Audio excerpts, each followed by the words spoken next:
Herkese merhaba, kanalıma hoş geldiniz. Bu videomda sizlerle elimde görmüş olduğunuz çantanın yapılışını paylaşacağım. Yapılışı gayet kolay, fikir ve tasarım bana ait. Bir önceki çalışmamızda süveter yapmıştık Selanik model tarzında. O Selanik modelden çalışıyoruz. Düz bir parça yapıyoruz istediğiniz genişlikte ve uzunlukta. Daha sonrasında dikme işlemi yapıyoruz ve ağız kısmına bir tane mıknatıs yardımıyla sabitleme işlemi yaparak çanta görüntüsünü elde ediyoruz. Makrume ip vardı elimde. Bundan ne yapabilirim diye düşündüm ama makrume yapmak istemedim. Örme işlemini uyarlamak istedim. Bu şekilde püsküllerde tarama işlemi yapınca gayet güzel oldu. Şık bir görüntü elde etmiş olduk. Bir tık böyle yazlık bir çanta oldu ama olsun, fikir ve model bence güzel oldu. Ben çok severek kullanacağım ve sizlerle de paylaşmak istedim. Yine askıyı da saç örgüsü, aynı ipten saç örgüsü yaptım ve halkalar yardımıyla sabitleme yaptım. 1,5 yumak yeterli olacak benimle birebir aynı ölçülerde çalıştığınızda. Bu tarz çantalarda esneme yapmasını istiyorsanız astarlama yapmalısınız. Ben şu anda astarlama yapmadım ama yapmayı düşünüyorum kullanışlı hale getirebilmek için. Ve bu noktada sizlerle ölçümü de paylaşmak istiyorum. 24 santim genişliğinde, uzunluğu ise 20 santim uzunluğunda çantamızı tamamlamış olduk. Umarım beğenmişsinizdir. Videoyu beğenmeyi, yorum yapmayı ve kanalıma abone olmayı unutmayın lütfen. Instagram'da takip etmiyorsanız açıklama kısmına link bırakıyorum. Tıklayıp takip edebilir. Orada yaptıklarınızı beni etiketleyerek paylaşabilirsiniz. Şimdi beraber yapılışına geçelim. Yapılışına geçmeden önce kullanacağım malzemelerden bahsetmek istiyorum. İpim Mollen Yar markasına ait makrume ipi, taranabilir makrume ip olarak geçiyor. Bundan 1,5 adet ipe ihtiyacımız var. Benimle birebir aynı ölçülerde çalışacaksanız %100 koton bir ip, 250 gram, 75 metre uzunluğunda. Dediğim gibi 1,5 adet kullandım. Birçok renk seçeneği var. Açıklama kısmına linkini bırakıyorum. Tıklayıp inceleyebilirsiniz. İstediğiniz renk ile çantanızı kolaylıkla yapabilirsiniz. Ben tığ değil de şiş ile başlangıç yapmak istedim. O yüzden ipim kalın olduğu için 9 milim şiş ile örgümüzün başlangıcını yapıyoruz. Burada misinalı şişe ihtiyacınız yok. Video içerisinde ben rahat kullanım olduğu için misinalı şiş kullanıyorum. Dilerseniz düz şiş ile de başlangıcınızı yapabilirsiniz. Şimdi beraber yapılışına geçelim. Öncelikle ilmek atarak başlangıcımızı yapıyoruz. Şimdi yumaktan gelen belli bir miktarda ipi ayırıyoruz. Burası ise yumaktan gelen kısım. Benim ilmek atma şeklim veya ilmek alma şeklim sizlere göre farklı olabilir. Siz nasıl ilmek atıyorsanız o şekilde başlangıç yapabilirsiniz. Ben en kolay haliyle göstermek istiyorum. Parmağımı bu şekilde iki ipin ortasına yerleştirdikten sonra döndürüp bir düğüm yapıyorum. Bu bizim ilk ilmeğimiz. Daha sonra bunu şişe takıyoruz. Yumaktan gelen ipimi parmağıma doladım. Burası da ayırmış olduğum ipim. Şöyle ipi parmağımın içerisine döndürdüm. Aldım, şişe takıyorum ve ipimi çektim. Döndürdüm. Parmağımdaki ipi aldım, şişe taktım. Ayırmış olduğum ipi çekiyorum. Döndürdüm. Bu şekilde toplamda 19 tane ilmeğe ulaşana kadar devam ederim. 19 tane ilmeğe ulaştıktan sonra sonda bir tane düğüm atarak ilmek atmamızı kapatıyoruz. Şimdi burada ilk sırada başlangıcımız bir tane düz ilmek. İpimiz arkadan çektiğimizde düz ilmek. İpimi öne alıyorum. Önden çektiğimde ters ilmek. Arkaya aldım. Düz ilmek. Öne aldım. Ters ilmek. İpimi arkaya aldım. Düz ilmek. İpimi öne aldım. Ters ilmek. Arkaya aldım. Düz ilmek. Öne aldım, ters ilmek. Bir düz, bir ters şeklinde sıra sonundaki son ilmeğimize kadar devam ediyoruz. Sıra sonundaki 2 tane gibi gözüken ilmeğimiz başlangıçta düğüm atarak başladığımız için bu bizim için tek ilmek. Tek ilmek olarak düz örgü yaparak sıramı tamamladım. Daha sonrasında örgümün diğer tarafına dönüyorum. İpimi öne aldım. İlk ilmeğimi örmeden şişime aktardım. İkinci ilmeğim düz ilmek baktığımda düz ilmekte bakın bu şekilde üstten değil alttaki boşluktan şişimizi geçiriyoruz ve çekiyoruz. Daha sonra ters ilmeğe ters ilmek. Düz ilmeğe geldiğimde buradaki boşluktan değil alttaki boşluktan şişimi geçiriyorum ve düz ilmeğimi çekiyorum. Ters ilmek, Düz ilmeğe geldim. Alttaki boşluktan şişimi geçiriyorum. İpimi çekip düz ilmeğimi yaptım. Öne aldım ipimi, ters ilmek. İpimi arkada, bakın buradaki boşluktan değil, bir alttaki boşluktan şişimi geçiriyorum. Düz ilmek olarak çektim. Burada Selanik modelimizi oluşturmaya başladık. Çantamız Selanik modelden oluşuyor. Düz ilmekleri bir alt sıradaki boşluktan çekiyoruz ve ters ilmeğimizi aynı şekilde örüyoruz. Şimdi bu şekilde devam edelim.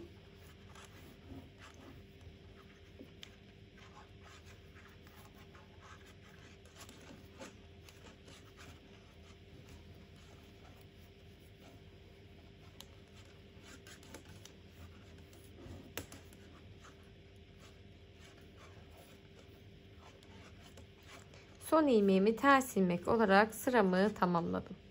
Örgümün diğer tarafına döndüm. Önde baktığımızda düz ilmek. İlk ilmeğimizi örmeden şişe aktardık. İkinci ilmeğim ters ilmek. İpimi öne aldım. Ters ilmek. Düz ilmeğe geldiğimde üstteki boşluğumuzdan ilmeğimizin içerisinden değil bir alttaki boşluğun içerisinden şişimi geçirip ipimi çekiyorum. İpimi öne aldım. Ters ilmek. İpimi arkaya aldım. Bir alttaki boşluktan şişimi geçiriyorum. Düz ilmek olarak ördüm. Terse ters, düze düz şeklinde devam ediyoruz. Modelimiz bundan ibaret. İstediğimiz boyuta ulaşana kadar hep aynı şekilde örgümüze devam edip geliyoruz. Şimdi istediğim boyuta kadar devam ettim. Bence yeterli uzunlukta oldu. Burada tamamıyla zevk meselesi. Daha da büyük yapabilirsiniz. Daha da uzun yapabilirsiniz. Şöyle katladığımızda bakın göz kararı bir ayarlama yaptım. Ben de çünkü sizinle beraber ilk kez yapıyorum. Siz dediğim gibi daha da uzatmaya devam edebilirsiniz. İstediğiniz boyuta ulaştıktan sonra burada artık kesme işlemi yaparak parçamızı tamamlıyoruz. Kesme işlemini nasıl yapıyorum? Düz bir kesme işlemi yapacağım. 2 tane ilmekten şişimi geçirdim. İpim arkada, tek seferde içerisinden çekiyorum. Çekmiş olduğum ilmeği şişe taktım. Yana bir tane daha ilmek aldım. 2 tane ilmeğimi tek ilmek olarak çekiyorum. Çekmiş olduğum ilmeği şişe taktım. Yana bir tane daha aldım. 2 tane ilmeğim var. İkisini tek seferde çektim. Bu şekilde şişimde tek bir ilmeğim kalana kadar devam ediyorum. Şimdi sıra sonunda şişimde bir tane ilmeğim kaldı. Hemen şöyle bir tane zincir çekiyorum ve ipimizi kesiyoruz. Burada parçamızı tamamlamış olduk. Ne kadar uzunlukta oldu parçam? Hemen sizlerle ölçümü de paylaşmak istiyorum. Yaklaşık 44,5 santim uzunluğunda. Genişliği ise 21 santim genişliğinde parçamızı tamamlamış olduk. Şimdi burada dikme işlemi yapacağız. Nasıl bir dikme işlemi yapıyoruz? Öncelikle parçamızı katlayalım. Şöyle katladım. Genişliği tamamıyla size ait diye söylemiştim. Uzunluk ve boyut ayarlaması. Bence yeterli oldu bu şekilde katladığımızda. Hemen şuradan bakın iğneme ipimi taktım. Dış kısmından dikmeye başlayacağım. İlk boşluktan şöyle iğnemi geçirdim. Karşılık gelen ilk boşluktan geçiriyorum. Sanırım ipin arasından geçti. Şöyle direkt boşluktan geçirmemiz gerekiyor. Bir alttakine geldim. Bakın karşılıklı dikiyorum.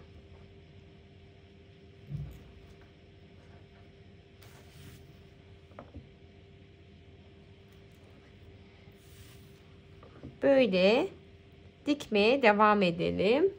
Şimdi sıra sonuna kadar dikme işlemi gerçekleştirdim. Görüntümüz de bu şekilde. Şimdi diğer tarafını da aynı şekilde dikmesini yapıyoruz. Bunu tabandan başlayarak üste doğru devam ediyorum. Şöyle içeriden bir başlangıç yaptım ve karşılıklı dikmeye başlıyoruz. Ve aynı şekilde devam ediyorum. Şimdi dikme işlemi tamamladıktan sonra sıra geldi iplerimizi sabitlemeye. Ben bu şekilde kapak kısmına ipleri sabitleme işlemi yapacağım. Görüntü olarak daha güzel gözüküyor. Şimdi bunu kaç santim uzunluğunda yapıyoruz? Tamamıyla şuraya göre bir ayarlama yaptım ama sizlere yardımcı olabilmek açısından şu şekilde ölçümü söylemek istiyorum. 24 santim uzunluğunda parçamı kestim. İpimi kestim. Burada bir tane tığa ihtiyacımız var. Bakın üstteki ilmeklerimin olmuş olduğu kesme işlemi yapmış olduğum boşluktan tığımı alta doğru geçirdim. Ve tığ yardımıyla buradaki ipimi üste doğru çekiyorum. Çekmiş olduğum bu şekilde halkanın içerisinden ipimi çektim. Ve şöyle bir düğüm yaptım. Şimdi bir tane daha yapalım. İpimi elime aldım. Halkamı oluşturdum. Yandaki ilmeğe geliyorum. Üste doğru bakın çektim. Halkanın içerisinden ipimi çekiyorum. Bir sonraki. Burada arada hiç boşluk atlamadan her ilmeğe takmayı düşünüyorum. Eğer siz çok sık olduğunu düşünürseniz arada ilmek atlayarak da devam edebilirsiniz. Hemen şöyle düğümlüyoruz. Daha sonra bunları tarama işlemi yaparak bu şekilde bir görüntü elde edeceğiz. Şimdi sıra sondaki son boşluğuma kadar devam ediyorum. Şimdi püskülleri sabitleme işlemi tamamladıktan sonra bu şekilde bırakıyorum. En son dediğim gibi püskül görüntüsü vermek için tarama işlemi yaparak görüntümüzü oluşturacağız. Şimdi burada bir kenara aldık. Sıra geldi askıya. Askı için ne yapıyoruz? 2 tane metal halkaya ihtiyacımız var. Dilerseniz farklı bir aparatta kullanabilirsiniz. Sabitlemek için dikerek de sabitleme yapabilirsiniz bu arada. Şimdi ben iplerimi kestim geldim. Burada 3 tane ipimiz var. Hemen ölçüsünü sizlere söylemek istiyorum. Ama ben küçük bir askı yapmak istiyorum. Boyutunu kendinize göre ayarlarsanız daha doğru olacaktır. Şöyle uzattım. Ve yaklaşık 140 santim uzunluğunda bir tane değil 3 tane ipimizi kestik. 140 santim. Bunu ikiye katlıyoruz. Bakın. Aslında uzunluğumuz yarısı. Şimdi diğer kesmiş olduğum 2 tane ipimi de aynı şekilde katlamasını yapıyorum. Ortadan ikiye katlıyoruz. 3 tane ipimiz var. Saç örgüsü yapacağız burada. Hemen şöyle katlama işlemini yapıyorum.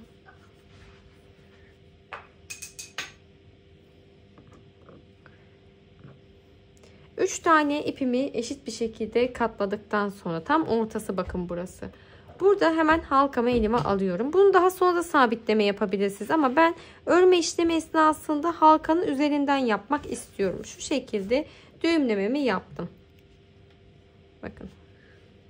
Şimdi ne yapıyorum? 2'şer tane ayırıyoruz. 2 tane solda, 2 tane sağda ve 2 tane ilmeğim, ipim ortada. Şöyle üzerinden attım. Saç örgüsü yapıyoruz burada. Normal nasıl örüyorsanız o şekilde bakın örme işlemi yapmaya devam ediyorum. Askının sabitleme işlemini yaptım. Hemen buradan geçirip halkayı sabitlemesini yapıyorsunuz. Ve bu şekilde tarama işlemini de gerçekleştirdim. Püsküller gayet güzel, şık bir görüntü elde etmiş olduk. 1,5 yumak yeterli. Videoyu beğenmeyi, yorum yapmayı ve kanalıma abone olmayı unutmayın lütfen. Bir sonraki videoda görüşmek üzere. Hoşça kalın.